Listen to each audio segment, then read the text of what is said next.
Yes. So this is definitely something I personally need to focus on. The last few years, I had my son 4 years ago, and I would say in 4 years, I haven't really slept well. And that's nothing on him.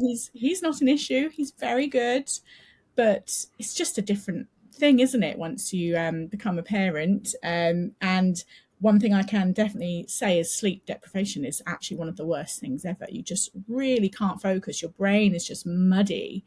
And like, I remember just being very emotional, like, you'd cry over spilt milk literally because you're just so tired. So sleep is just so important. And I do think it is something you have to work towards. It's not something you should just take for granted, like, oh, I'll go to bed. Like you've talked about, you need to kind of plan it and be aware, that you are staying up late. The classic thing with parents is, after your child goes to bed, you try to have your evening. So if your kid doesn't go to bed on time, they go to bed late, and then you try and have an evening, you end up staying up really late. And then also from a work perspective, every now and again I get in that trap of, oh, I'll just do that little piece of work. It'll take 20 minutes in the evening. And it never takes 20 minutes. It's always 2 hours.